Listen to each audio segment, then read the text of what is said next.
We'll start with setting our motivation.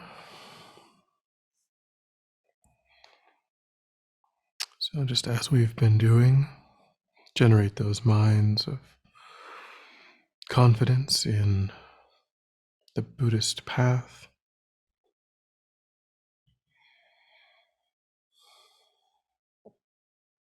and a mind of desiring to accomplish that path, primarily in order to gain new abilities, new capacities, to be of limitless benefit to sentient beings.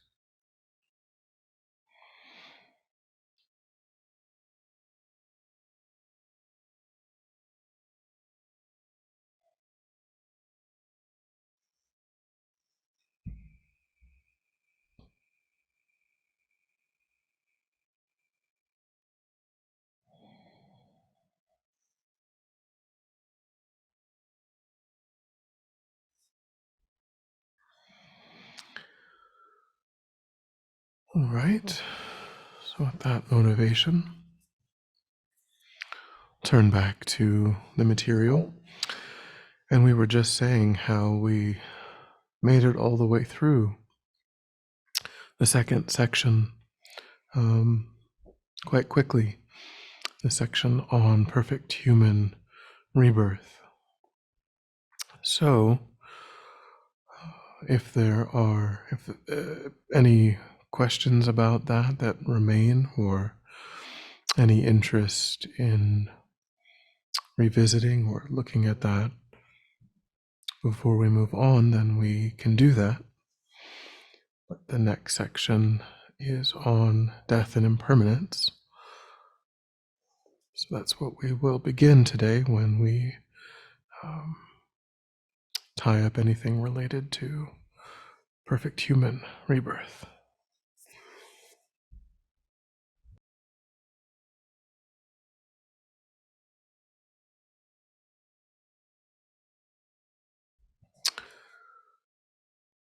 So are we all right to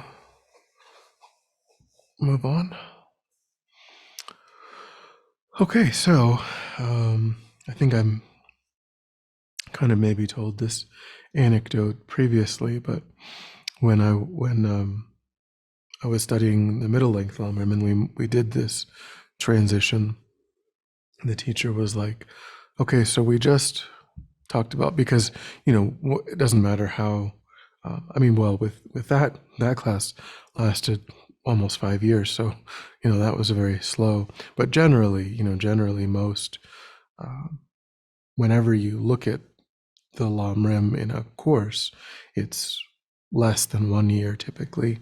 So you're switching topics well beyond any kind of internalization, and even with a 5-year class, still, you're still moving on, and so you're just sort of summarizing these things. So when we finished the first section, so I said, okay, well, we've talked about how we have this thing of incredible value, extraordinary benefit, utility, where we can choose any path that we want with the causes and conditions we've amassed. And then he said, now we have to confront the fact that won't last forever, that is a very time-limited set of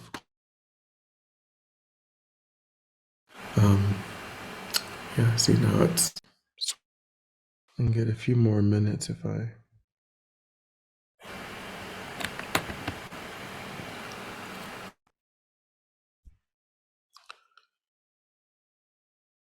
okay, well, we'll see if we want to keep plugging it back in. Oh yeah, no, sorry. So the audio is just, it's not going to be great. I'm sorry.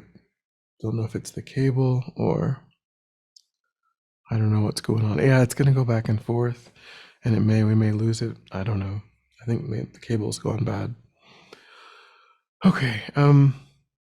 Yeah. So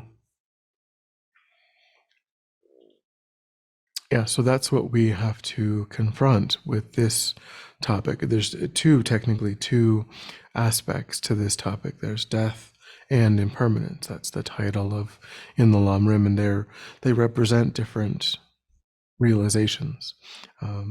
Death refers to something that can only happen to a sentient being, a living. Well, you can talk about the death of a plant, which is a non-sentient being, but it's a living thing. But the death of a plant isn't particularly impactful from a Buddhist standpoint. It's the death of a sentient being that is meaningful from a Buddhist perspective. But so death refers to particularly the moment when a body and mind separate. Bodies and minds come together. For humans, it's in the womb. For animals, I assume it's also in the womb or in the egg, during the process of incubation. In other realms, it's a bit different.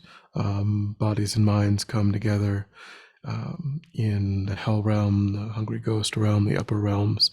There isn't necessarily a birth process, meaning like from a mother in all of those realms.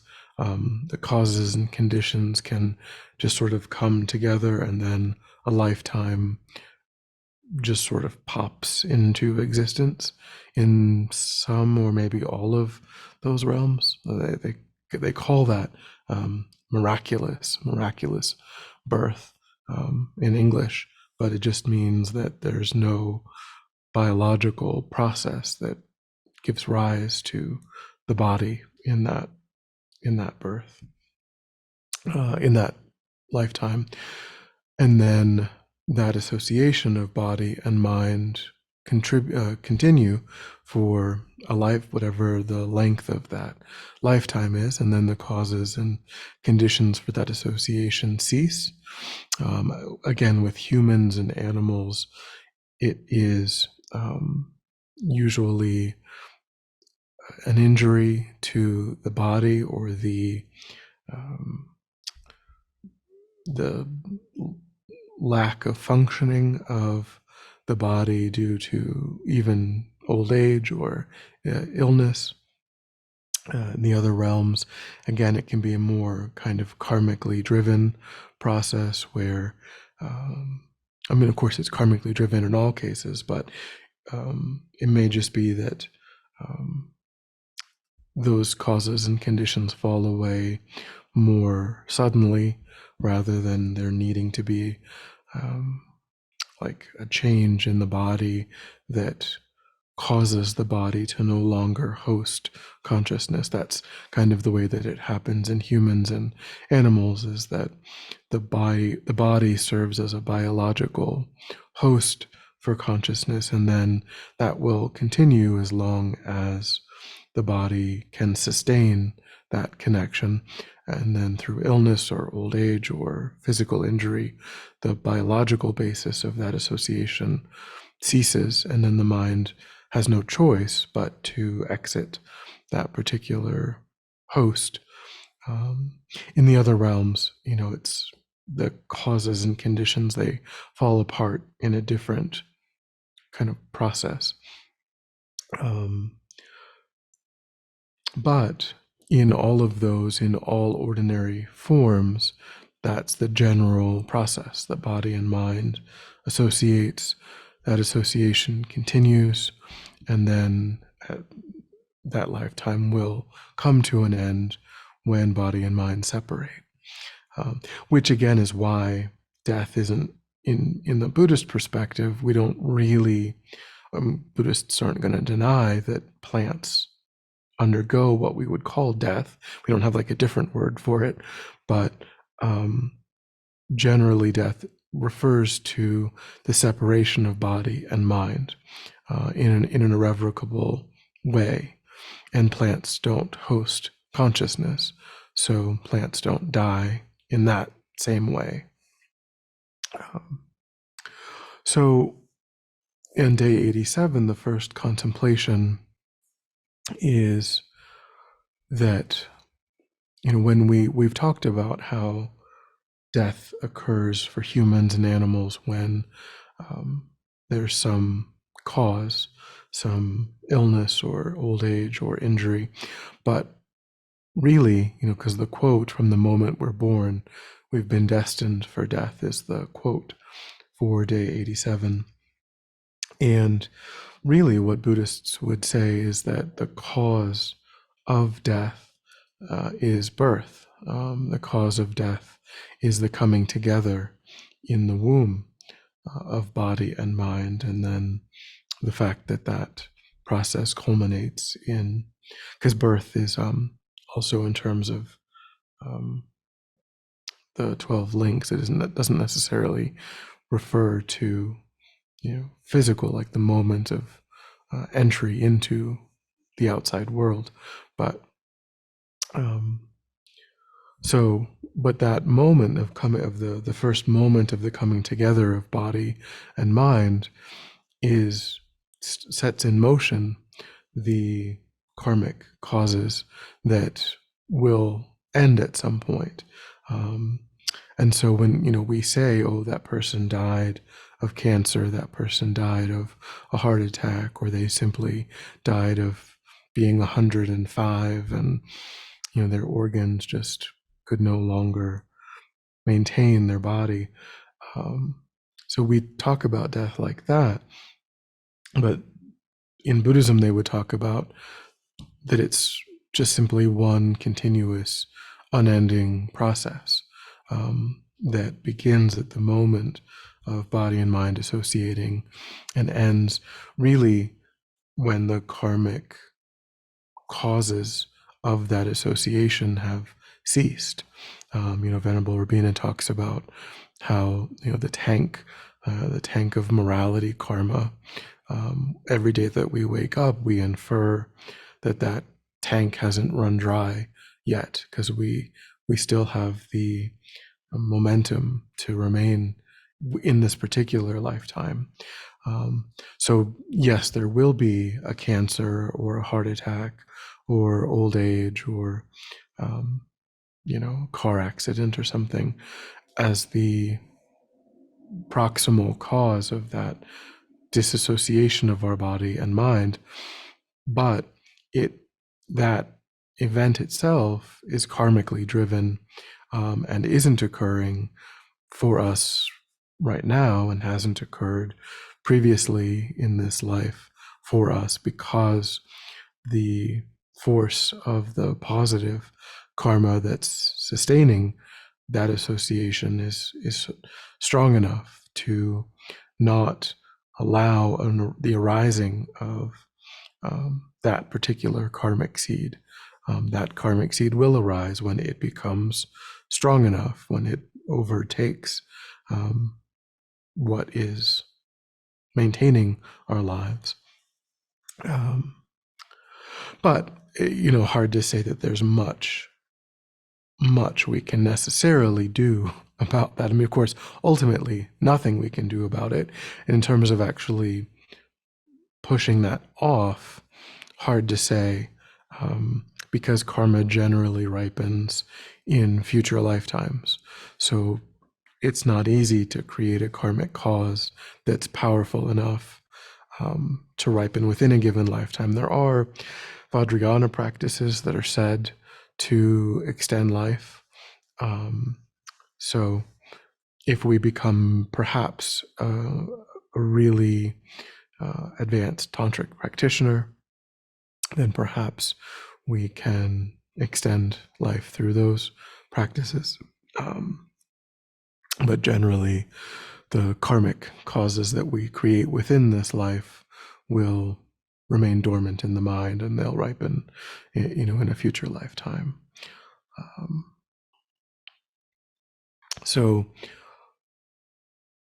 what Lama Yeshe is, helping us to understand about in this first contemplation is that the disassociation of body and mind that's coming down the pike in this lifetime is a completely natural and normal biological, karmic, natural process. And there's no value in kind of turning away from it, which is what we do in our culture. Our culture is very hesitant to look at our own mortality in general. We kind of pretend that we can just avoid it. But particularly Tibetan Buddhism is very focused on the downfalls, the harms that come if we live that way, if we don't intentionally focus the mind on what is unavoidable. So that's what we'll be looking at throughout, the advantages and the disadvantages of whether or not we are intentionally focusing the mind on that eventuality. And so in the chapter also, impermanence, as I mentioned, is different than death. We haven't gotten to that, any contemplations specifically on that here, but within the topic in general, impermanence refers to how all compounded phenomena, and a compounded phenomena is something that has causes and conditions as its origin, how all compounded phenomena are characterized by impermanence. And impermanence is simply changing moment by moment by moment. So we can say that our body being a compounded phenomena, it is characterized by impermanence, and as such, it is therefore going to reach a point, either through purely natural internal causes or through some external causes, because impermanence also permits things like disease and things like car accidents. If the body wasn't impermanent, then it couldn't be impacted by external forces. It couldn't be acted upon by anything in the environment. But because it is in the nature of impermanence, then the consequence of that is that it will cease to function in such a way that our mind can remain permanently attached to it. But it's also true. So for humans, a side effect of impermanence is death. But impermanence itself is just the changing nature of compounded phenomena. Impermanence also characterizes everything that we can touch and taste and see and interact with on the earth. So that's, it's why our computers break down. It's why, we need to repaint the house every 10 years. And, it's just that everything that we interact with, that we can touch and taste and see and be in relation to, is changing moment by moment by moment. And broadly speaking, it's moving from, physics would tell you it's moving from a state of order to a state of disorder, which is why we need to maintain cars and computers and, things and repair them. And because they started out quite orderly, quite together, and then over time, as heat and cold and oxygen and so on interact with them, expansion and contraction and all of these things, they tend to just work less well. They tend to accumulate dirt and dust and scratches and so on. And then they, at certain points, we say, oh, the computer doesn't work anymore. The microphone on my computer doesn't, it's 3 years old now, and something needs to be replaced. And so, that's the natural. That's what characterizes all compounded phenomena. The mind is not a is not is something that so impermanent doesn't mean so in those cases impermanent has a relationship to the idea of something that is not eternal.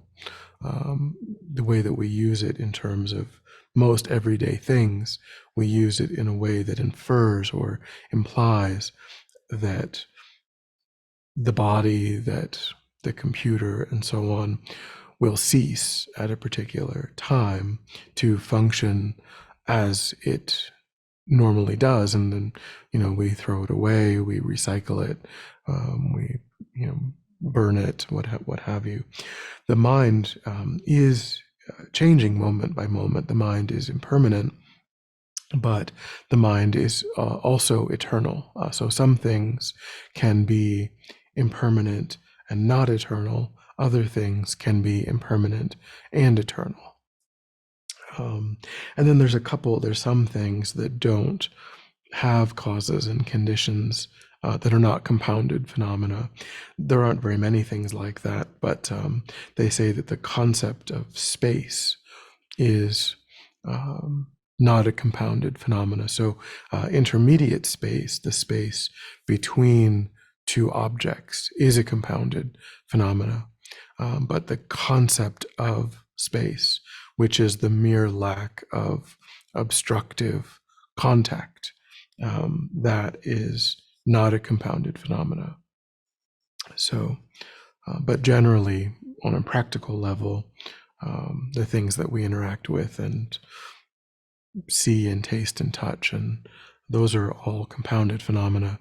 Therefore, they are impermanent by their nature, and for the most part, that impermanence will cause them to cease to function in such a way that we would say, oh, it's a broken computer, or it's a broken car, or it's a dead body of a human or animal. There's still an object there, but it's just that it no longer performs that function. If you can't turn the computer on at all, you still have an object, but it's no longer a computer, because a computer by definition must be able to do the things that we've all decided computers can do. And a dead body is different from a living body, because a living body, has a heartbeat and a brain activity and can communicate. So we can talk about that there's still a physical object, but when it reaches the point that it isn't able to perform its function, then we don't think of it as being that object anymore, or we qualify how we speak of the object. Okay. Any thoughts or questions so far about death and impermanence?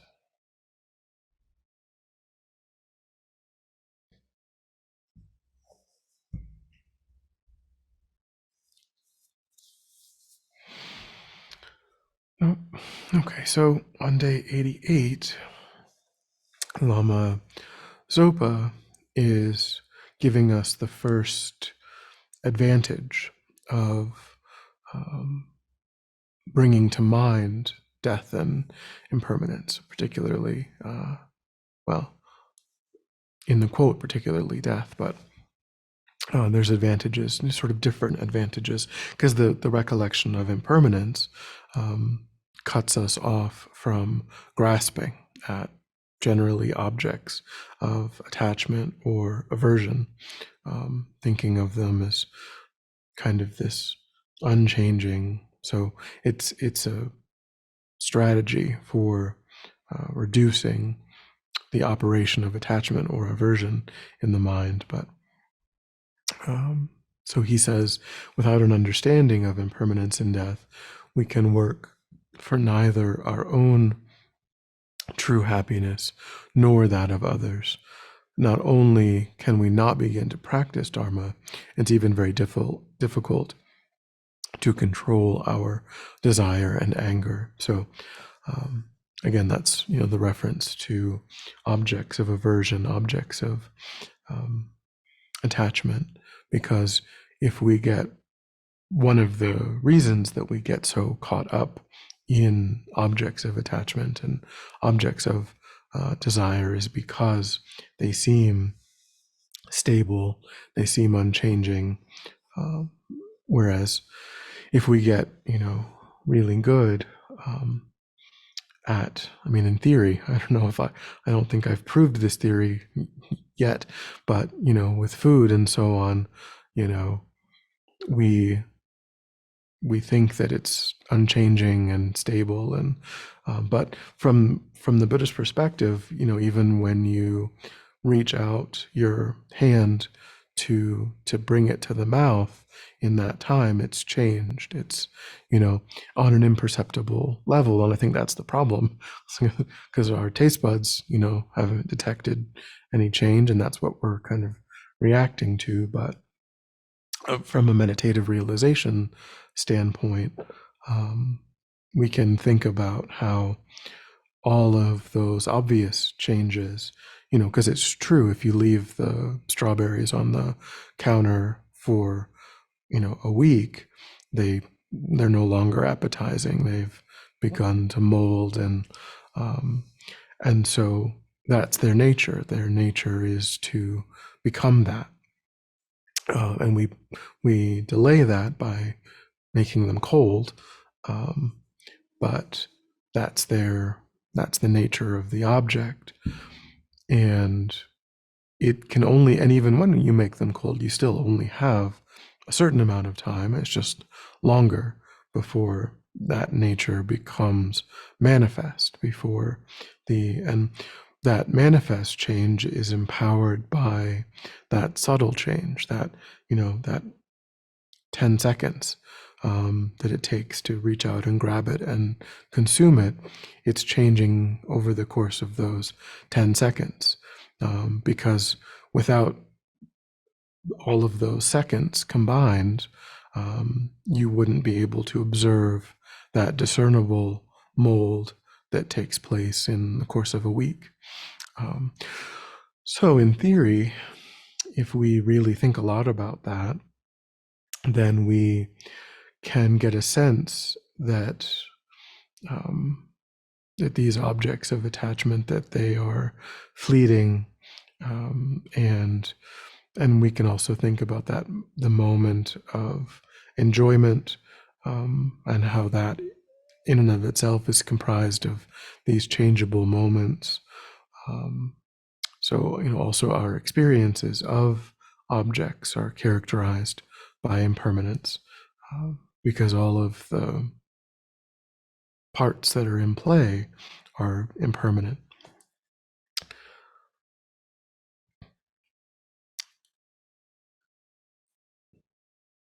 He says, nothing we do becomes dharma, not even our Buddhist practices, eating, sleeping, working, and shopping, are all done with a sense of permanence, and hence only for our own self-cherishing mind. But so too are prostrating, meditating, saying mantras, reading Dharma books, and so forth. Nothing becomes Dharma unless we have a sense of our own impermanence. So, this is a small scope contemplation. So it's on the first scope, where the goal of practice is to orient ourselves toward an overall spiritual trajectory, to become someone by mastering the small scope, to become someone who thinks more about future lives than they do about than the content of this one life. So if we don't really, if we always kind of have a subconscious view that we're going to remain in this life, which isn't, we've kind of brought that in here and there before, but it isn't the case that we would argue out loud with someone about definitely remaining in this life. But if every single day of this life is characterized by an absolute certainty that that day is not the day in which we pass away, then then the entirety of our lifetime is composed of being certain that we won't die. And that, I don't know if that's different than actually saying out loud, I won't die, I'll remain in this life forever. So this is going to lead into understanding karma, understanding the law of cause and effect, where we have to recognize, or we're meant to recognize that the choices that we make, the actions that we engage in, are setting up those future rebirths. So if we don't, at this point, at least understand, since we haven't gotten to that yet, at least now we're understanding that, yes, things are going really well, broadly speaking, right now. But like Andi was saying, without, and of course she was mentioning refuge, which is a middle scope meditation. So it's still quite a ways away. But, she was talking about how there's a real tendency to use our practice to just feel better about our lives. And so, and again, meaning this life, to basically become more comfortable, in this life. And, Lama Zopa is saying, if that's what our practice is, then it's not really serving the goal of at least good future rebirths. So we haven't, that's still down the road, but here at least we need to recognize that the specific causes and conditions of this life won't be around indefinitely. And at least we can say we don't know what will happen next. We don't, and we haven't gotten to karma and all of that, but at least we can say that it's uncertain what follows this life. So by recognizing that this extraordinary collection of causes and conditions is time limited, and we can't say definitively what follows, then that will lead us into an interest in karma. That will lead us into wanting to understand the karmic causes of a perfect human rebirth, and the karmic causes of avoiding lower realm rebirths and so on, so that we create those karmic causes for good future rebirths.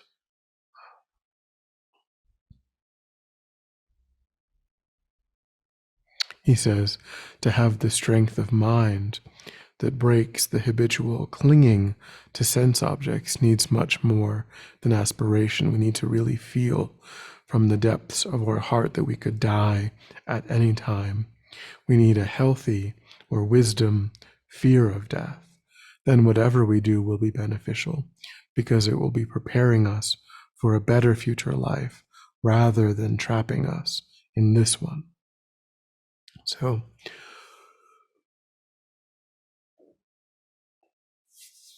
yeah, so generally, if we, if our goal, because he talks about the 8 worldly concerns, how we're caught up in accumulating wealth and status and reputation, and hearing praise, and then we're averse to being criticized, to having any reduction in our status, our wealth, our reputation. And if that is what is predominating because we think that, oh, if I achieve a certain rank in society or a certain, then, then it will be permanent. It will be this unchanging sense of comfort and ease. But from the Buddhist perspective, no matter what, even if it is permanent in the sense that it lasts all the way through the last breath of this life, from the Buddhist perspective, that's not permanent.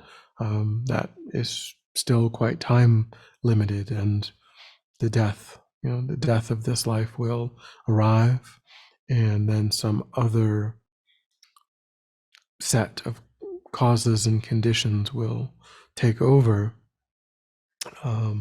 So, and recognizing not only, that will happen, but that it can happen even in the next half an hour, 15 minutes. That sudden heart attack could just strike, or a brain aneurysm or something. Any set of causes or conditions could just, and again, like he says, we need a wisdom fear, not a neurotic fear. So it isn't, this contemplation isn't to be afraid of death, but it's to be concerned about not utilizing this life such that our death will go well, not creating the causes and conditions within our lifetime so that when death arrives, that it's going to unfold as well as we can have it unfold. So it's not to be afraid of death itself would be neurotic, but to be concerned about experiencing death without having created the causes and conditions for being able to experience it positively, then that's kind of like driving cautiously. When you get in your car, you don't have an overwhelming sense of dread. You don't have a debilitating concern that there's going to be a horrific accident, but you do drive with an understanding that you need to be mindful, you need to be concentrating, you need to be observing the rules that keep people safe, so that is going to work out as well as it can. And that's what Lama Zopa and Lama Yeshe are encouraging us to develop. Isn't some sort of catastrophic, debilitating fear, but just a concern, a wisdom concern that's going to lead naturally, day by day, to turning toward the right kinds of actions, turning away from harmful actions. And then day by day, we're creating the causes and conditions to that we're amassing those so that the time of our death unfolds well. Any thoughts or questions? Yes, Venerable. Is it enough to have these contemplations and meditations on impermanence, death? Try to lead as virtuous or positive as a life as you can. Perhaps be witness to your parents' death, things like that. Are those kinds of things enough, or are there other means to have that sense that we're striving for right now, that understanding? Are there other, I don't want to say more profound, but maybe deeper contemplations that you have worked on? So, I mean, generally, because of course, study is quite an important component of the Lamrim. So, within the Great Treatise and so on, there will be different reasonings, different points of analysis that might resonate, and so recollecting these different ways of, because some of the contemplations are quite visceral, in terms of thinking about the body as kind of a corpse, or thinking about it as a skeleton. So I mean, some of the things, they may work for some people, they may not work for other people. But just so study, I would say, of course, with all of these things, there's larger pieces of information that you find in the Great Treatise, in the middle length Lamrim, that can be helpful. And then, I mean, as a general meditative vehicle, then what's called the 9-point death meditation, which we've alluded to before, I think that's often what people use as part of maybe at least as part of a weekly. I mean, of course, in day, I think it was in day, well, he didn't specifically, but if we fail to remember death, the quote that reminded me of was, maybe it's more of like a Tibetan saying, but like people who don't remember death at breakfast, won't practice, in the morning. People who don't remember death at lunch won't practice in the afternoon. People who don't remember death at dinner won't practice in the evening.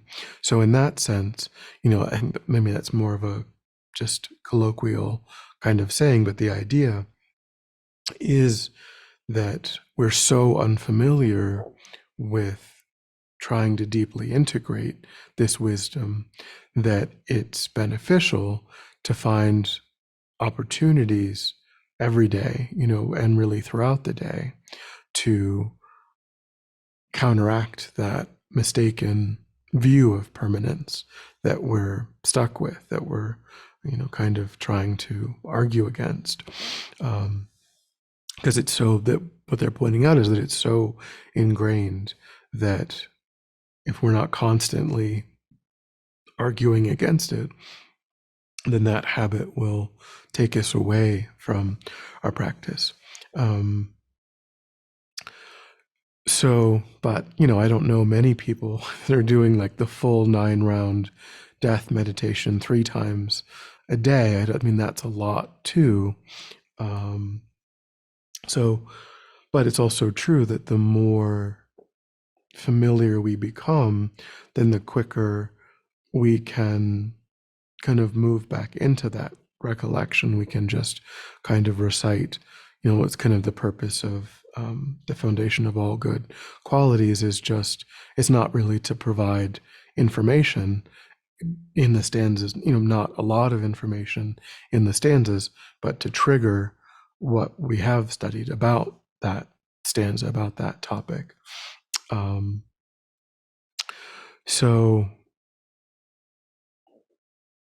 yeah, I mean, the best I can say, I would think is that, at least, and again, it depends on how a person is structuring their Lamrim study, because if a person is doing, taking it month by month, then, as an example, then of course you're doing Guru devotion for 1 month and precious human rebirth for 1 month and death and impermanence for 1 month. And then, in the other months, you're not actively necessarily engaging in a lot of study of the other topics. So the idea is to just try to reflect on our experiences as many times a day as we can, to argue against, like when we catch ourselves engaging in, a view of permanence, to try to recollect.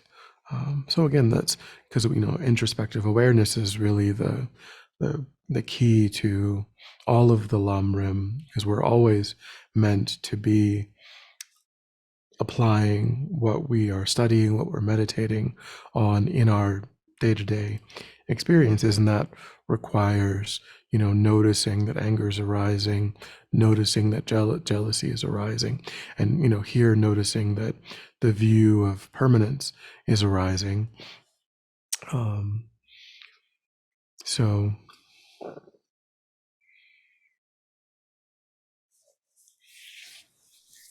Thank you. That's helpful. I don't think I'm going to go hang out in the charnel grounds right away. But thank you. Yeah.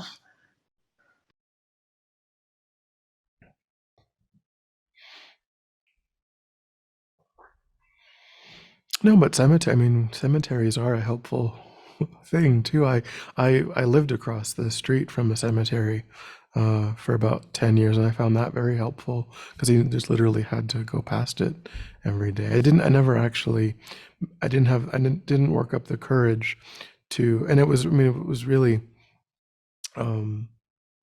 kind of a self-cherishing kind of, because I didn't know how other people would react to me literally being in, because they're trying to, people are grieving, and I didn't know if it would be offensive to people, or so I never actually went into the and sat down and meditated amongst the gravestones. I never did, but I did, every day I saw the cemetery, and that was helpful.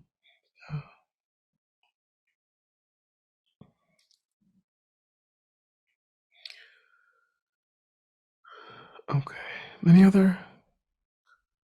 Oh, and Lama Zopa. I don't do this either, but Lama Zopa, I've heard, I don't know if it's true or, but people say that, one of his favorite things at a certain point was to read the obituary section of the paper, because it helped him, because you see, I haven't done that. I haven't done that consistently, but there have been times when I've done that for periods of time. And you do, you really, of course you see that it's true that a lot of the people that day, that they were in their 70s and 80s, but, you also see the people in their 30s and the teenagers, and, you see that too and if you do it, of course, it's a statistical thing, so, but if you do it every single day, you'll see that and you read the life stories and you see, oh, they did this and they did that, but now they're gone. They were a teacher, they were a firefighter, they got this award or that, and now they're no longer part of our world. So reading through the obituaries is said to be something that Lama Zopa did to help him do that.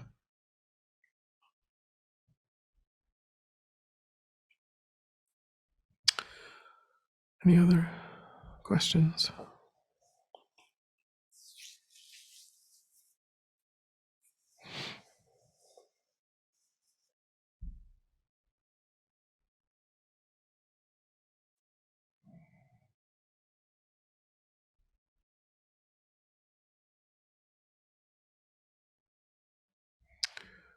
Okay. So we'll finish with day 89. So day 89 is kind of getting at this idea of, this subconscious view of a long life that we just assume that we will have.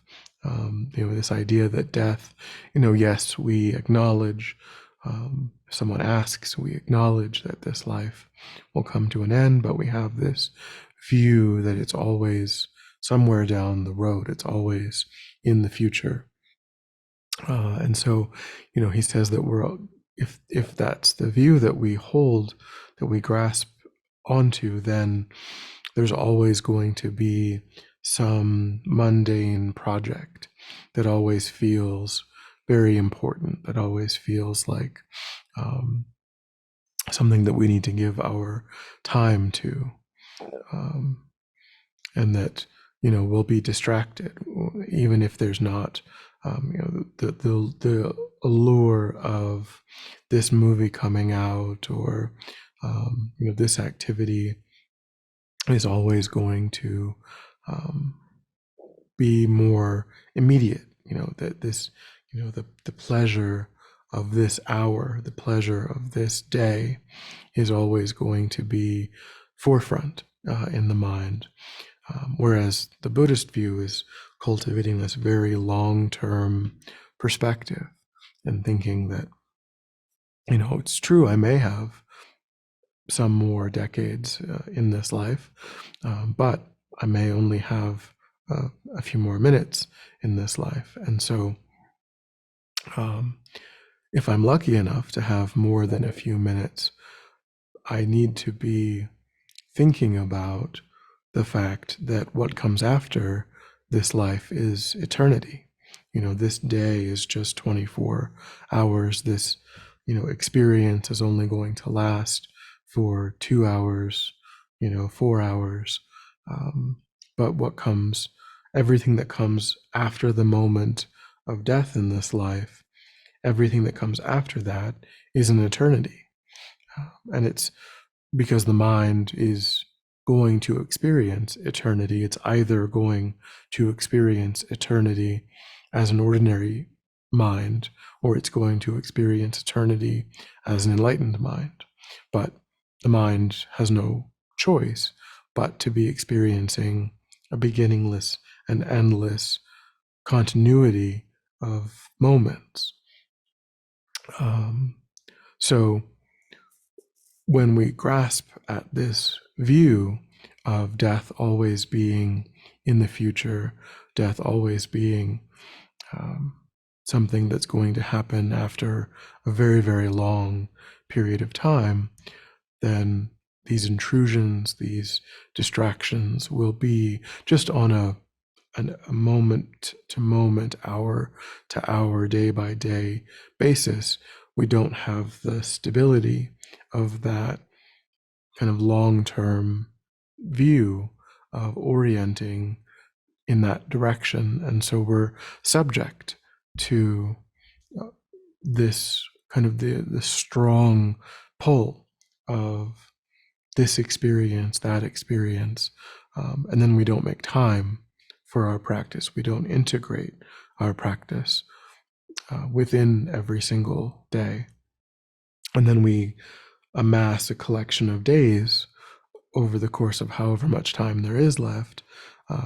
But those days don't, they were subjected to or influenced by these strong pulls to bring in what we enjoy, to be separated from what we don't enjoy, and making space for real study and real practice uh, isn't, doesn't ever really get deeply integrated.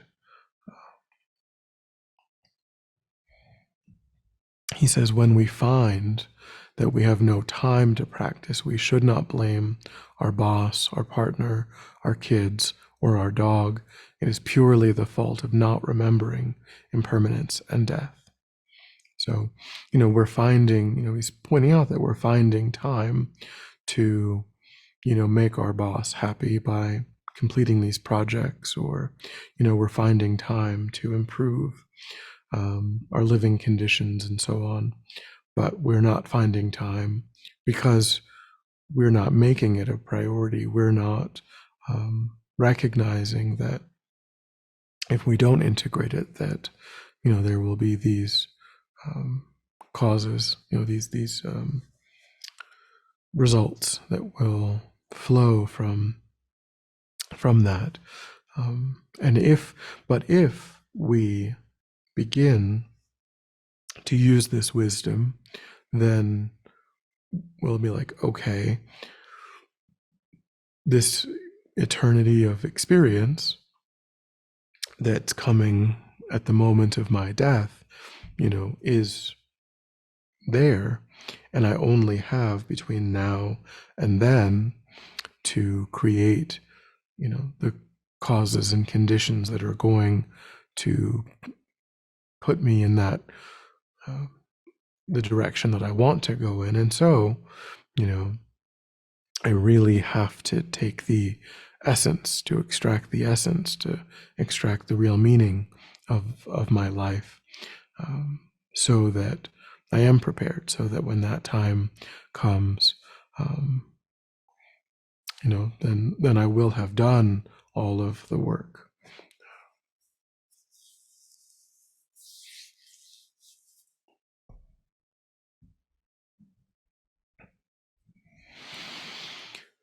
Any thoughts or questions?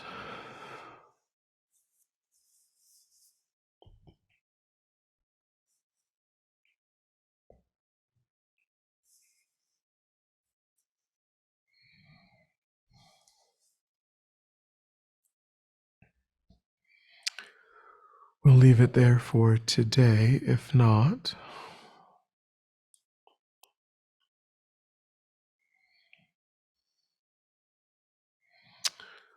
all right. So we'll end with dedicating. So we think of our motivation,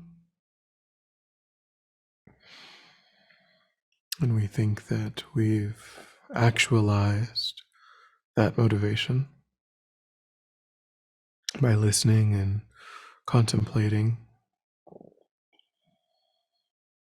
and that has created positive energy in the mind.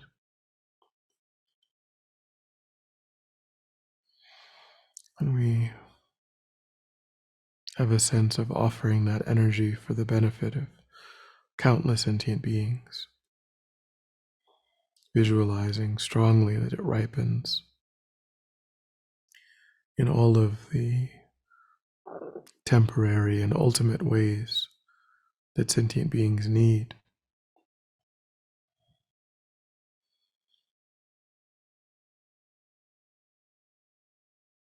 Strongly have a sense of offering your practice and visualizing it ripening in incredibly vast and profound, beneficial ways for the benefit of limitless sentient beings.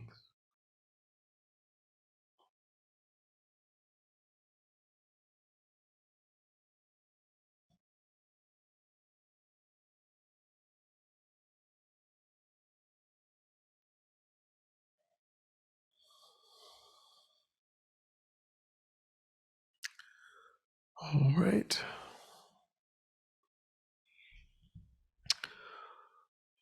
Okay, well, we will carry on Monday.